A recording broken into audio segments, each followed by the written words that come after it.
Estamos en el segmento de lo que no sabías, platicando sobre los problemas de respiración. ¿Te ha pasado que no sabes qué es lo que sientes en tu nariz, como que tienes algo que no te permite respirar adecuadamente? La obstrucción nasal es muy prevalente entre la población. Las causas son múltiples y diversas y la fisiología o función respiratoria nasal muy compleja, de manera que entender por qué respiramos mal por la nariz no se puede explicar en dos palabras. Las razones que dificultan la respiración puede ser la obstrucción nasal, que es unilateral o bilateral. La obstrucción unilateral obedece a causas orgánicas. Puede ser una desviación del tabique, una deformidad de la nariz o un tumor que crece dentro de la nariz, benigno o maligno. Si es una obstrucción unilateral y evolutiva, es decir, ha aparecido en un determinado momento y ha ido incrementándose, siempre es necesaria la visita a un especialista, ya que probablemente es un tumor. La obstrucción bilateral obedece por lo general a causas inflamatorias, rinitis o rinosinusitis. Medicamentosas, hay muchos fármacos que pueden ayudar en esta obstrucción nasal. Hormonales, por ejemplo, embarazo o hipotiroidismo y idiopáticas. La causa no se conoce. La obstrucción permanente o fluctuante, la permanente es estructural, orgánica. Hay algo que tapa la respiración y no cambia. La que fluctúa es de origen inflamatorio, medicamentoso u hormonal.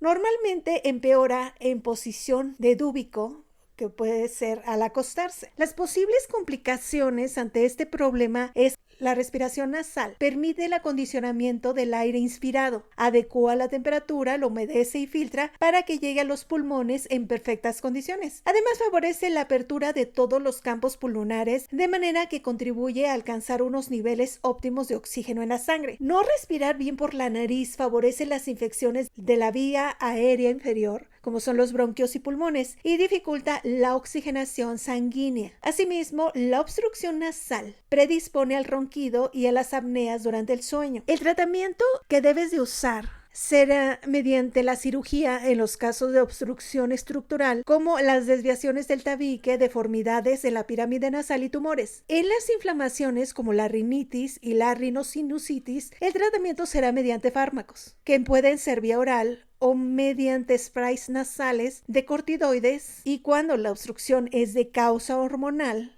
medicamentosa o idiopática, son también adecuados estos mismos fármacos. Si no es suficiente con ellos, se realizará un tratamiento quirúrgico sobre los cornetes. ¿Cuáles son los consejos que te puedo dar para que puedas respirar mejor? Hay que evitar inspiraciones forzadas que tienden a colapsar los orificios nasales. La respiración nasal debe ser prolongada y profunda. En caso de sufrir rinitis aguda o crónica o cualquier otra causa no estructural de obstrucción nasal, la elevación de la cabecera de la cama de 20 a 30 grados mediante unas plataformas de unos 10 centímetros bajo las patas delanteras de la cama o una cama articulada. Esto te ayuda a mejorar la respiración nasal. Además de lo expuesto, debemos evitar los sprays y gotas nasales descongestionantes. Recuerda que producen un alivio rápido, pero su efecto es efímero. La obstrucción nasal de rebote aparece cada vez más rápidamente y puede acabar produciendo, además de la llamada rinitis, lesiones en el tabique nasal y en los cornetes. Otros fármacos nunca deben utilizarse más de 6 días seguidos, ni más de 2 veces en 24 horas durante los mismos. La obstrucción nasal es uno de los síntomas frecuentes, como te mencionaba, pero que tienen que revisarse. También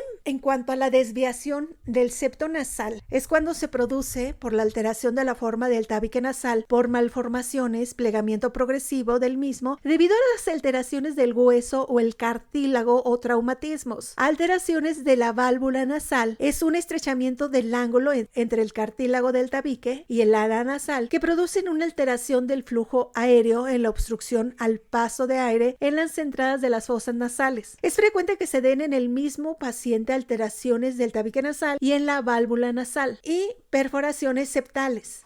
suelen ser debido al abuso de sustancias como la oximetazolina, al abuso de sustancias tóxicas como la cocaína o cirugías previas de la pirámide o el septo nasal. Las inflamatorias debido al procesos inflamatorios de la mucosa nasal y los cornetes. Los cornetes son estructuras nasales internas que tienen la finalidad de calentar y humedecer el aire exterior para su adecuado paso a los pulmones, donde se produce el intercambio de oxígeno. La rinitis vasomotora es una inflamación repetitiva en respuesta a estímulos leves, cambio de ambiente, humo, estímulos emocionales, etc., de los cornetes que generan una obstrucción habitualmente repetitiva del paso del aire normal por las fosas nasales. La rinitis alérgica es un proceso de inflamación de las fosas nasales en pacientes alérgicos que genera una respuesta inflamatoria asociada a la obstrucción moquionasal, picor y estornudos repetitivos. Y la rhinositis crónica es una inflamación de la mucosa de las fosas nasales y los senos paranasales debida a una suma de factores anatómicos, inflamatorios o infecciosos que provoca el bloque al paso del aire asociado a rinorrea o moco espeso, dolor moderado, severo en la cara y frente, pérdida de la olfacción. Existen dos formas de rhinositis: la forma sin pólipos, aguda o crónica, y la forma pólipos, que asocia la existencia de un crecimiento de la mucosa del seno hacia las fosas nasales que produce un bloqueo más resistente, reciente al tratamiento y duradero que el de la forma sin pólipos. En cuanto a los tumores, tanto la tumoración benigna como maligna de las fosas nasales produce un efecto masa que provoca el bloqueo del paso del aire de las fosas nasales. Los tumores malignos se distinguen por producir un conjunto de síntomas específicos que son bloqueo unilateral, sangrados intermitentes, cacosmia, que es una percepción de olores desagradables no percibidos por los familiares, y en algunos casos deformidad externa. Los tumores benignos suelen ser un proceso lento y carente de síntomas asociados al bloqueo nasal y se diagnostican mediante la exploración endoscópica de las fosas nasales. ¿Qué es una obstrucción nasal? Pues la obstrucción nasal es cuando los pasajes nasales están bloqueados o cuando hay dificultad para respirar por la nariz. Esto puede ser debido a la rinorrea, a un goteo nasal o por otros motivos. ¿Qué lo provoca?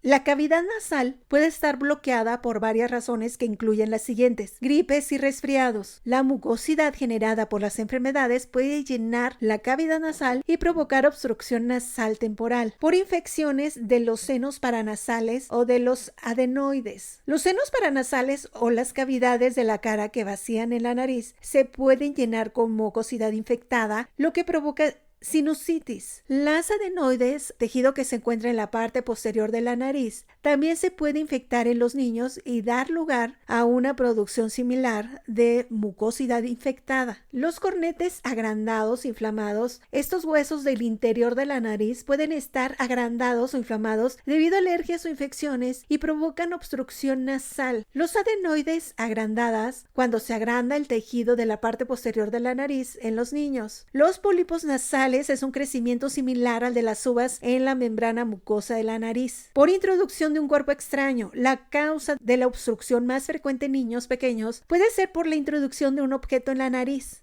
como un cacahuate, una bolita de un collar o una pulsera, que provoca obstrucción y drenaje de mucosidad con mal olor. Quistes o tumores nasales, en raras ocasiones, la obstrucción se debe a tumores benignos o malignos o quistes. Es más común cuando los síntomas solo afectan un lado de la nariz. Atresia coanal o estenosis de abertura piriforme. La atresia coanal se produce cuando la parte posterior de la nariz está cerrada por el hueso tejido al nacer. Cuando está presente en ambos lados, a menudo se detecta desde el nacimiento. Sin embargo, si solo está presente en un lado, con frecuencia no se detecta sino hasta años más tarde. La estenosis, la abertura piriforme, se refiere cuando la abertura ósea nasal es estrecha y obstruye la nariz. Cuando hay un tabique desviado, los lados derecho o izquierdo de la nariz están separados por una pared de hueso y cartílago llamado tabique.